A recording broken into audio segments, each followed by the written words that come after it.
Bien, amigos, estamos ya terminando este año 2008 que en materia económica prácticamente no tiene precedentes en la historia, por lo menos de la civilización occidental. Y de la misma forma que a veces vemos en uno de esos canales de historia a un grupo de comentaristas que revisan, por ejemplo, la guerra de Vietnam o la guerra de Corea o la Segunda Guerra Mundial y tratan de entender por qué las naciones hicieron lo que hicieron y por qué los políticos que gobernaban esos países en esos momentos tomaron las decisiones que tomaron. Hoy vamos a tratar de entender un poco el complejo mundo de la macroeconomía que a su vez incide o afecta a la microeconomía, la economía familiar de cada uno de nosotros. Ustedes recordarán aquella canción que cantaba Celia Cruz.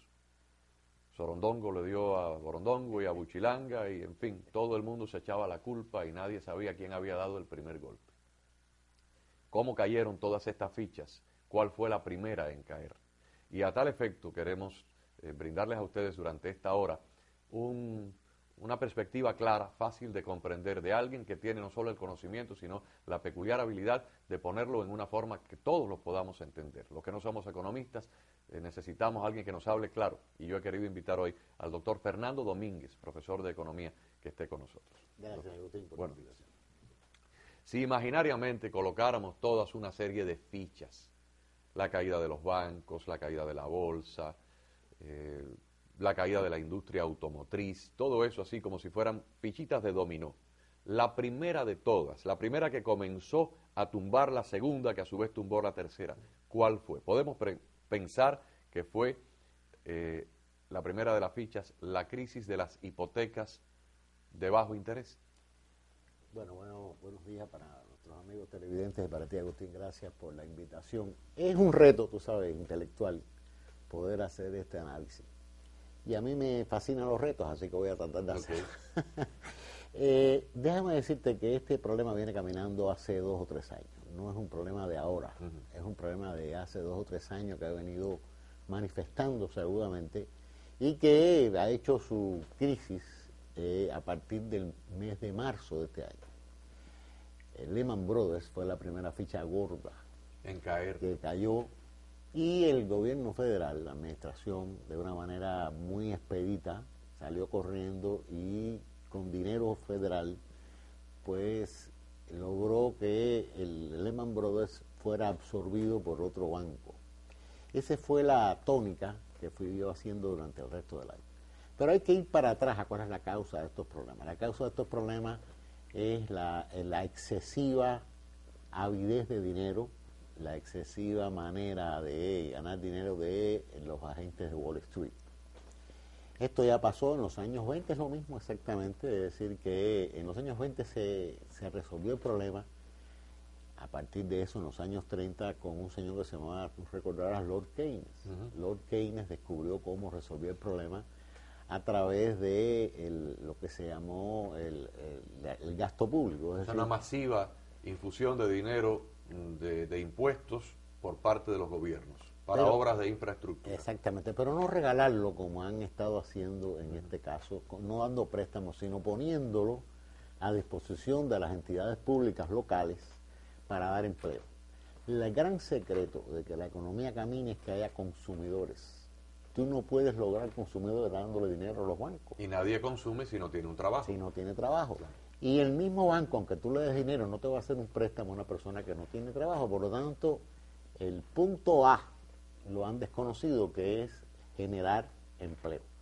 Y a partir de aquí, pues se ha habido una serie de problemas que vuelvo a decirte aquí para atrás, que comenzaron hace años, cuando los reguladores permitieron que los bancos y las agencias financieras violaran lo que estaba establecido a partir de los años 30, la tasa de encaje y todo ese sistema que permitía que los bancos tuvieran la seguridad de que el dinero no se desaparecía, porque nada más que podían prestar el 10% de los de los depósitos.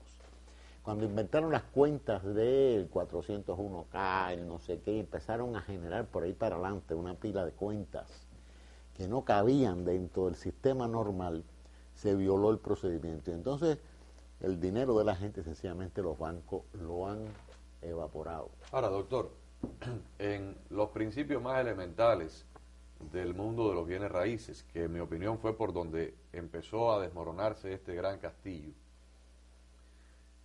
Regreso a mis años de pre-adultez, de adolescencia a adultez, 18, 17, 19 años, cuando estudiábamos bienes raíces y algunas clasecillas de economía.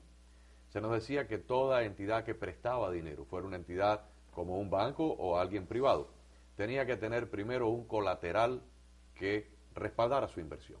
Si usted iba a prestar $1,000, usted iba a asegurarse de que el valor de ese colateral, fuera una prenda, fuera un paquete accionario de unos papeles de acciones o simplemente una casa o un apartamento, valiera mucho más de lo que usted estaba, porque si usted tenía que tomar luego por incumplimiento de pago, tenía que tomar posesión de ese valor, por lo menos que tuviera un margen a su favor. Yo recuerdo cuando yo empecé a practicar bienes raíces aquí, a finales de la década del 70, que prácticamente a todo el mundo se le exigía un 20% de entrada sobre una propiedad. Y los que solamente tenían para dar un 10%, tenían que comprar una póliza de seguro para en caso de que ellos incumplieran, el seguro le quedaba bien al banco.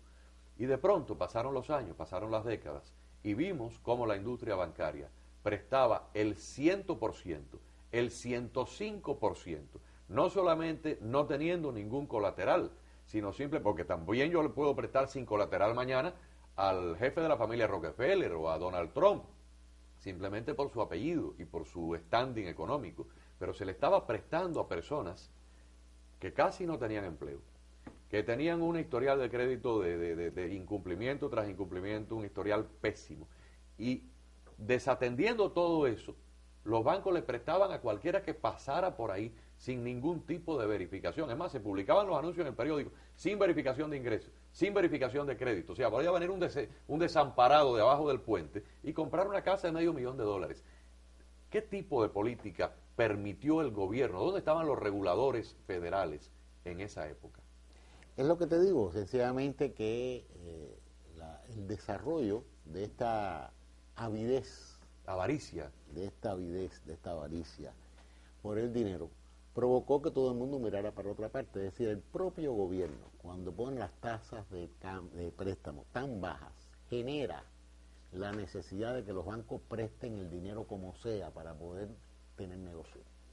Los bancos le prestaron el dinero como sea a los developers, que compraron los terrenos, compraron los recursos para hacer las casas nuevas y tenían que venderlas para poderle pagar al banco. El banco sabía que si no las vendían no podía cobrar. Entonces el banco, para facilitar la venta de los developers, bajó los estándares. Se convirtió en cómplice de una situación en el que también por vicio había un fee. Entonces hay un montón de gente coludido. Pero tenía que haber, o sea, nosotros nombramos ministros del Tesoro, reguladores de la banca, reguladores de las cuestiones hipotecarias, el presidente de la Reserva Federal, no están ahí para coger polvo o para vestir cuello y corbata, están ahí para regular y para permitir lo que se puede permitir y evitar lo que es erróneo o lo que es peligroso, precisamente para evitar que el barco se hunda. Esto, algunos dicen que empezó durante la época de Bush. Otros dicen que no, que se remonta todavía a los años de Clinton. Algunos dicen que Alan Greenspan